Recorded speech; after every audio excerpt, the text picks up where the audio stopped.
the biology of the wild. A plant has three parts: the leaf, the stem, and the roots. I'm interested in the roots, their claws and teeth, their desperation. If the soil was clear and the world was upside down, I'd live in a jungle.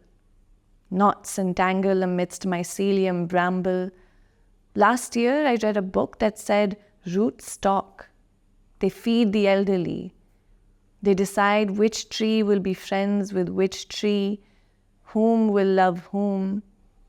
In other words, roots are Punjabi aunties. My mother picks up the phone. I was hoping someone would call, she says. Our centers throb, wad up balls of muscle and blood and bone. My mother sits in front of an idol, rings a bell, whispers a song I remember her whispering long before she built me. What she's trying to say is, I believe in you, even though I don't believe in myself. Fisherman in Bermuda shorts and leather legs watches the sand absorb the ocean. Maybe the sand reminds him of his mother, her salt and brine, her iron lungs, rust and clot. The foam on the green is the roof of a home, a crash away from crumble. I'm not afraid of the dark. I thrive in the underbelly, come alive at sunset, when fireflies stomp their neon boots and moonlight puddles on rainbow leaves. I was born in the dark. This is my home. Here, the dying feed the living, and the living are always dying. I hide in the dark, dust confessions out of coffins, whip the canvas clean. Soon it will hold an empire, and I'm the only one who will see it.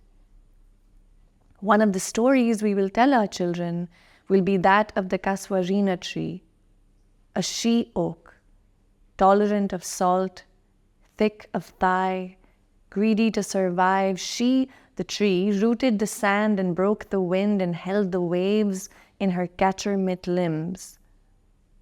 Like the Ents in Lord of the Rings, Casuarina commandeered through charred carcass and other side effects of civilization till the very end. She refused surrender. The stalk of rice is the bone of the earth, an arthritic knuckle. The rain engorges hair follicle, palm frond, pore and pimple, lip and lung, and still I remain thirsty. This drip, drip drags into day, into night, into dreams, steady thrum, beating drum, dusk turns into dawn, rush of applause for a party of one. Listen, I don't know what she's called, but the creature's name may have the word warbler or thrush or ruby throat. The name is clinical, an invention by a self-appointed explorer. Every society has men like these, those that desire discovery, for whom all that matters is being the first to arrive. The bird existed long before he did. For centuries, her ancestors came to this very stream, tittered and bathed, splashed and danced, even when no one was watching. I watched their descendant flit from branch to drenched boulder, unconcerned about conquest and capture. There is a reason those that fly are said to be free. They map their way to wind and water and warmth. There is magic in surrender, especially today, especially now. I struggle with stillness.